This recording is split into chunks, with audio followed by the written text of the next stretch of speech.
Nusantara People, Anda masih menyaksikan Jawa Post Update dan tadi kita sebelumnya akan memberikan informasi-informasi yang lainnya pastinya. Termasuk bahasan ekonomi nih, kalau kemarin-kemarin kita bahas terkait dengan deflasi yang terjadi selama beberapa bulan berturut-turut.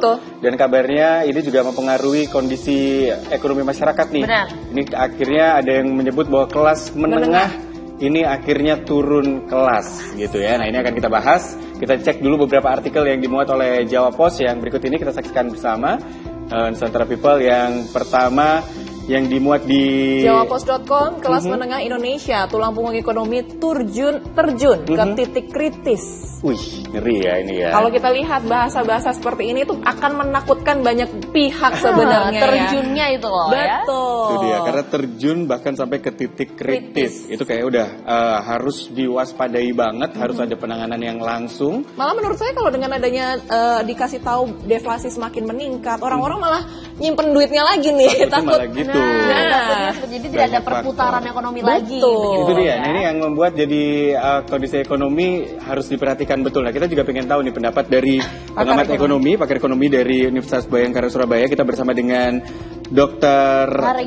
Haryono yang bersama kami di studio. Selamat pagi Pak Har. Pagi Pak Dista, Mbak Nola, Betul. Selamat pagi Bapak. Nih, kalau kita ngomongin tentang hari ini kita segar di sini, tapi kalau ngomongin ekonomi apakah lesu? Segar. Pak Har gimana nih pendapatnya? Karena kalau disebutkan bahwa tadi dibilang golongan menengah turun gitu ya, ini bahkan sudah terjun dan di posisi kritis. Pendapat Pak Har gimana? Saya harus bangun optimis, boleh kan? Boleh dong pasti. Saya harus bangun optimis bahwa sebenarnya barang ini sudah lama. Sejak tahun 1929, tahun 1930-an. Oke, lampau sekali. Lampau sekali. Dan itu ada yang namanya ahli ekonominya, namanya John Maynard Keynes yang menemukan. Jadi di ekonomi itu ada dua mazhab. Mazhab kanan yang dimotori oleh Adam Smith, mazhab kiri yang di sosialis yang dimotori oleh Karl Marx. Nah, jadi masing-masing bertolak belakang, lalu kemudian ada yang penengah namanya John Maynard Keynes. Ini terjadi di Amerika ketika terjadi Great Depression. Nah, ketika terjadi Great Depression, sama juga dikaitkan dengan deflasi satu semester, lalu kemudian pemerintah Amerika segera turun tangan. Secara ekonominya, kalau di semester 1 sampai semester 5 itu Y atau pendapatan sama dengan konsumsi, ditambah investasi, ditambah government, ditambah ekspor kurang impor. Nah, sekarang ini kan C-nya turun. Ketika C-nya turun, bagaimana cara menaikkan C-nya? Secara ekonomi investasi harus dinaikkan. Investasi, lalu kemudian tiga in gitu, investasi, inovasi, dan yang ketiga industrialisasi. Secara teorinya harusnya dibangun seperti itu. Nah, investasinya bisa naik ketika ada government spendingnya juga naik gitu loh. Nah, saya yakin presiden baru ada harapan baru, kira-kira seperti itu. Dan saya yakin Kementerian Keuangan, Gubernur Bank Indonesia akan sinkronisasi dikaitkan dengan fenomena ini yang sudah hampir satu semester seperti ini. Berarti menurut Pak Har tadi sudah memberikan optimisnya bahwa nanti ke depannya akan bisa meningkat lagi begitu ya Bapak ya. Tapi kalau kita lihat akhir-akhir ini Bapak, deflasi sudah sekian bulan begitu kan. Orang-orang yang melihat berita-berita yang awalnya dulu kita ngomongin beberapa tahun yang lalu berkaitan karena habis COVID-19, ekonomi hancur-hancuran. Lanjut lagi, ekonomi sudah mulai membangun, tapi nyatanya orang-orang tetap mengungkit uangnya karena takut terjadi sesuatu hal yang tidak diinginkan lagi ke depannya. Yang akhirnya membuat ini deflasi semua dan melihat berita-berita semakin takut. Tapi sebenarnya kalau kita melihat ini, deflasi sudah sekian lama, apakah memang tingkat kemiskinan itu bertambah atau kondisi ekonomi sebenarnya seperti apa Pak Har? Bisa diselesaikan seperti di Jerman, di mana di Spanyol, itu juga tahun 1983 persis sama dengan Indonesia. Jadi waktu itu kita pikir, di Spanyol jauh dari Indonesia kan gitu. Tapi nyata juga mereka bisa membuat lentingan baru. Yaitu tadi lentingannya baru adalah ketika government expenditure-nya itu ditingkatkan. Ya, jadi dikaitkan dengan government expenditure itu misalkan BLT seperti itu. Nah, kalau kita keep uang, pemerintah juga keep uang, Nggak bergulir akhirnya. Iya, macet semua gitu. Nah, jadi ada tiga triple helix-nya itu, ada pemerintah, ada dunia usaha, ada juga masyarakat. Ini harus bersinergi bersama-sama. Sebab kalau saling menjaga, saling menunggu, mereka nggak akan selesai-selesai. Katakanlah seperti ini, kalau individu kita keep uang juga gitu, apalagi tukar dolar, apalagi macam-macam nanti, itu juga akan mempengaruhi buruk. Dikaitkan dengan dunia usaha juga harus investasi, harus inovasi, juga harus create demand-nya di sana. Karena apa yang terjadi? Kalaulah kita tetap dengan kondisi nyaman seperti itu, dunia usaha, padahal teknologi itu perkembangannya sangat luar biasa sekali, ya juga tidak akan bergerak gitu ya. Terus dikaitkan dengan expenditure government atau pemerintah ini nggak boleh nahan uang juga. Apalagi BPN mau dinaikkan, itu kan konyol gitu ya. BPN itu kan kalau dinaikkan uang diserap kan gitu toh. Padahal itu tidak boleh dalam kondisi situasi seperti sekarang ini. Jadi PPN bila perlu, PPN barang mewah apa segala macam itu diturunkan. Masih ingat nggak COVID sekitar bulan September tahun 2022 itu, sebelum September, itu pajak barang mewah itu kan diturunkan. Nah, kan waktu itu. Ya karena supaya orang spending gitu. Mau belanja. Mau belanja kan seperti itu gitu ya. Jadi ya memang harus kita kerjasama bersama-sama. Kalau tidak saling tunggu, macet ini barang gitu. Terjadi great depression seperti itu. Gitu. Kita juga depresi sih Pak kalau keuangan kayak gini terus kalau ya. Kalau boleh belanja. Tapi kemarin memang ada yang menyebutkan bahwa ayo belanja. Sementara akhirnya warga menyebut belanja uang dari mana begitu. Itu, ini dilematis akhirnya Pak. Iya, makanya uangnya dari pemerintah gitu loh. Uangnya dari pemerintah lewat BLT gitu ya. Nah, tapi masalahnya BLT juga muternya di pemerintah aja tuh Pak. Enggak. Jadi kalau misalkan saya ini orang miskin dikasih BLT, katakanlah 900.000 misalkan saja, saya kan akan beli gado-gado. Betul. Nah, gado-gado dia akan kulaan. Pedagang gado-gado akan terus belanja kan? gitu Ada ya. multiplier efeknya Ada di sana. muternya begitu Ada ya, Pak, muternya di sana. Baik, kita juga nunggu ya pemerintahan untuk memberikan dana-dana itu sebenarnya untuk kita. Karena kan kalau kita lihat akhir-akhir ini kita ngomongin pemerintah uangnya banyak. Kayak tadi aja untuk pilkada sendiri 900 miliar sendiri. Tapi rasanya kayak nggak nyampe ke masyarakat juga gitu. Ya loh, karena sebenarnya. memang belum ada kepercayaan kan untuk pemerintahan sekarang barangkali ya. Mungkin pemerintahan baru dengan formula yang sebenarnya ini anak mahasiswa semester 5 juga bisa nyelesain kok, ini masalah kan gitu kok. Iya, karena memang sudah ada formulanya, sudah ada contohnya di tahun 1930 dan itu sukses di Amerika kok. Bisa selesai kok sebenarnya. Nggak usah ditakut-takuti maksud saya. Ayo kita bangun optimis bersama-sama. Supaya kalau kita semua takut, keep semua. Nahan semua, nggak jalan bener nih akhirnya malah ya macet kan makin gitu. runyam gitu kondisinya ya. Oke, kita tahan dulu nih pendapat dari Pak Har juga. Kita akan berdiskusi lebih lanjut. Usai jeda kami kembali untuk Anda.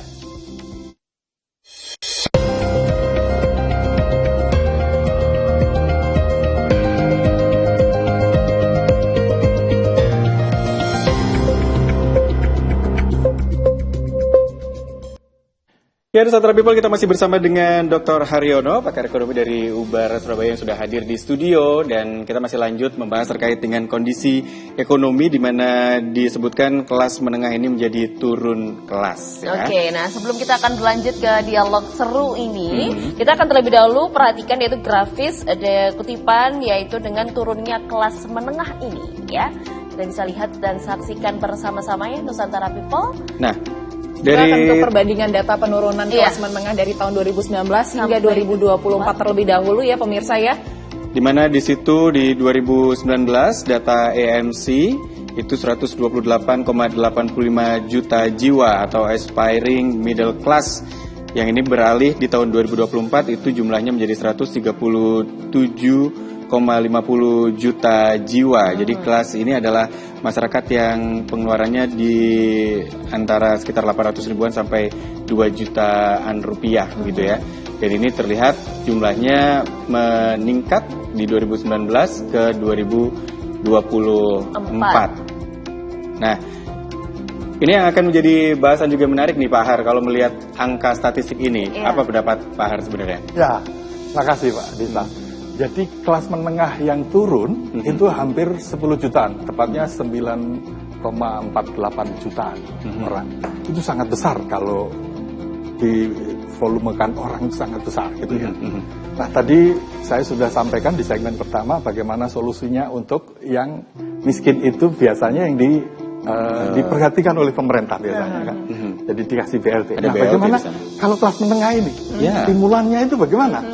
Mereka pun juga penyumbang pajak terbesar gitu kan. Kalaulah mereka tidak diperhatikan, itu justru kelas menengah ini yang akan mengawali revolusi. Itu terjadi di beberapa negara. Di negara Amerika Latin karena kelas menengah itu tidak diperhatikan, maka mereka melakukan revolusi. Mereka mengadakan demo dan segala macamnya karena mereka cerdas semuanya. Nah oleh sebab itu, menurut saya solusinya buat kelas menengah agar tidak dia turun, sekali lagi pajaknya jangan dinaikkan. PPN sekarang direncanakan 2025 menjadi 12%. Betul. Iya, kalau bisa diturunkan, gitu. Mereka supaya spending di situ, mereka supaya spending gitu ya.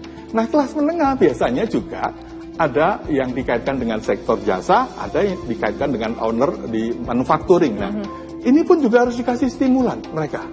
Stimulannya tadi soal pajak, yang ini pun juga dikasih kebebasan pasar lah istilahnya gitu.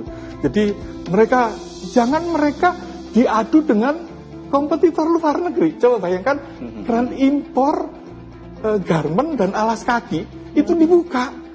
Lalu apa yang terjadi? Sritek tutup. Nah kalau Sritek tutup itu karyawannya hancur-hancuran kan. Dari yang tadinya punya gaji jadi kehilangan pendapatan. Dia tidak punya pendapatan. Jadi orang yang kelas menengah ini juga harus kasih stimulus gitu. Stimulusnya bisa saja suku bunga perbankan diturunkan. Ya kan? Kalaulah mereka tidak punya uang, suku bunganya diturunkan. Kalaulah mereka tidak bisa berkompetisi, dibufferin supaya impor tidak masuk. Ya mereka harus dilindungi. Kalau enggak, ini berlarut-larut. Makin lama makin banyak orang yang miskin, dari kelas menengah miskin. Maka yang terjadi, bahasanya kalau di ilmu politik ya revolusi. Mereka akan melakukan perlawanan, tentunya bagaimana. Jadi menurut Bapak Kahar sendiri ini untuk kondisi perekonomian yang ada di Indonesia, kebijakan pemerintah kurang tepat atau memang ada kesalahan yang terjadi beberapa tahun belakangan ini? Ya, cocok. Kita hanya bisa berharap dari Pak Prabowo sebagai presiden baru, dia punya formula baru. Dan itu sebenarnya mudah saja sebenarnya. Yang lalu-lalu saya anggap itu rent seeking semua. Pemburu rente semua kan gitu. Tadi juga Pak Har juga menyinggung kalau misalkan masyarakat disarankan untuk spending lah. Spending uangnya untuk melakukan sebuah perputaran ekonomi. Betul. Tapi berarti apakah ini tandanya masyarakat Indonesia juga diwajibkan untuk membelanjakan uangnya, tidak terlalu mengkipkan atau segala macam, atau bagaimana itu Pak? Mestinya memang dibuat seperti itu, masyarakat disuruh belanja. Kalau situasi seperti ini memang masyarakat dibuat mau belanja gitu. Pertanyaannya kalau mereka tidak punya uang, ya pakai BLT itu tadi kan, gitu. Kalau itu masyarakat miskin kan. Tapi kalau masyarakat menengah, ya mereka diharapkan dengan stimulan-stimulan tadi, pajaknya diturunkan, pajak barang mewah diturunkan, semua diturunkan. Dan itu gampang saja kan, cuman dibuat peraturan Menteri Keuangan kan, gitu. Iya kan? Kalaulah itu dikaitkan dengan perdagangan, dibuat permen perdagangan gitu kan, sehingga barang-barang impor itu tidak masuk di Indonesia, sembrono sakaru-karuan kan gitu toh. Itu batik itu dari Cina 15.000 per piece, bayang itu. Bagaimana yang ada di Pekalongan, batik Sidoarjo, batik Jogja, batik segala macam, mereka nggak bisa berbuat apa-apa. Nah, permen nomor 80 tahun 2024 ini itu membuka keran impor. Ini kita ngomong ngeri ya, tadinya saya pengen banget pesimis, optimis. Tapi realistis juga boleh Pak. Realistis ya. Realistisnya seperti itu. Itu banyak industri garment, alas kaki yang tutup gara-gara Permendak itu nomor 80 tahun 2024 itu kan impor dibebaskan. Itu kita nggak ngomong pertanian loh ya. Kita hanya satu kasus loh. Belum ya. sektor yang lain. Belum sektor yang lain. Jadi peraturan-peraturan ini memang tidak memihak kepada kita. Tapi kalau Pak Har tadi bilang sendiri bahwa sebenarnya ini adalah masalah kecil yang bisa mudah diselesaikan begitu dengan adanya pemerintah memberikan BLT bantuan untuk masyarakat. Tapi bagaimana bisa pemerintah bisa memberikan BLT kalau misalnya utang negara sendiri aja begitu banyak Pak sekarang? Pilihannya negaranya mau bangkrut atau utang mau dibesarkan, kan trade off-nya seperti itu. Kalau nggak utang negaranya bangkrut ini. Presiden Margaret Perdana Menteri Inggris Margaret Thatcher itu gara-gara pengangguran dia bisa turun, inflasi naik turun kan gitu. Jadi ini kalau dibiarkan, ada dua penyakit yang ditakuti oleh presiden atau kepala negara dimanapun. Satu inflasi dan kedua pengangguran. Nah kalau sudah inflasi, ini kan memang sekarang itu deflasi. Tapi kalau kemudian deflasi ini terus kemudian dia akan masuk, ini kan peak season lalu kemudian dia decline seperti ini. Nah, ketika decline seperti ini itu namanya depresi. Kalau tidak bisa diungkit, pemerintahnya akan jatuh. Biasanya seperti itu. Presiden Soekarno itu karena inflasi 650%, Presiden Soeharto hampir 100%. Nah, ini ini memang tidak terjadi inflasi, tapi deflasi. Apakah bisa turun? Bisa. Karena memang semua perusahaan juga iya stok-stok di gudang itu dihabiskan, pegawainya banyak dirumahkan kan seperti itu yang terjadi kalau keep-keepan seperti itu. Wah, bahaya. Apakah keep ini karena memang pemerintahan masih ada di mode transisi atau memang kondisi ekonominya yang membuat ini harus keep? Saya pikir karena memang transisi. Optimis saya karena transisi saja gitu loh. Sehingga Tapi kalau jujur Pak, sehingga badai akan berlalu di Oktober ini nanti akan ada pemerintah yang baru gitu. Dan itu mudah saja, cepat saja kalau untuk recovery-nya sebenarnya itu. Menurut apa yang saya pelajari, untuk recovery itu paling lama 6 bulan juga paling lama gitu.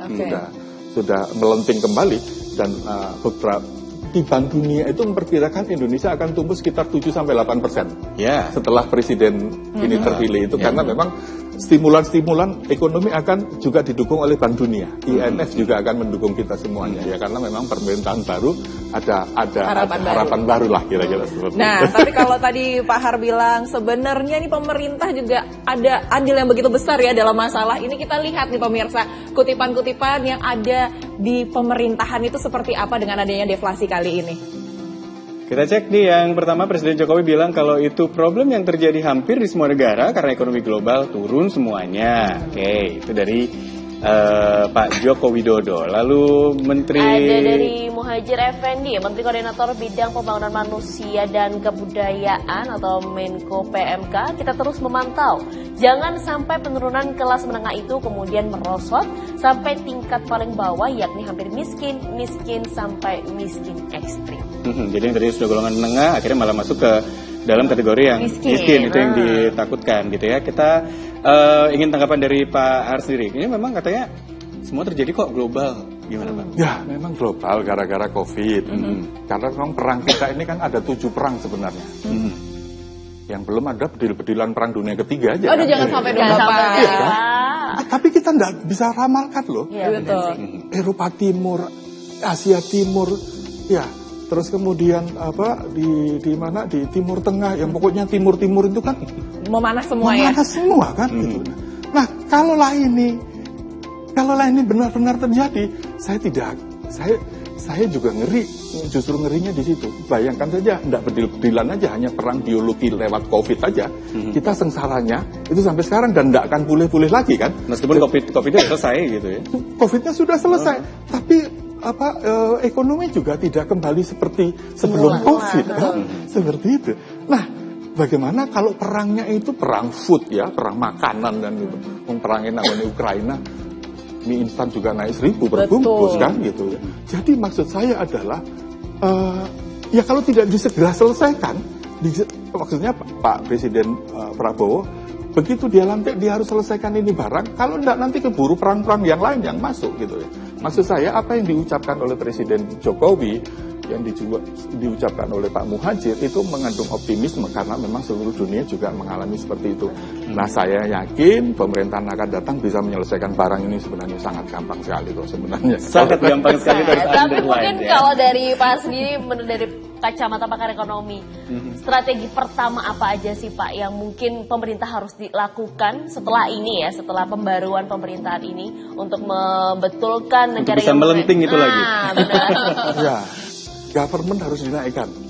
Spending government dinaikkan. Spending government harus dinaikkan. Yang paling mudah untuk dianu. Iya itu. Dinaikkan lewat apa? Entah utang nggak apa-apa sih. Lah memang itu ya kalau kita sakit kalau nggak diinfus, ya kan tidak ada pilihan lain kan selain utang kan.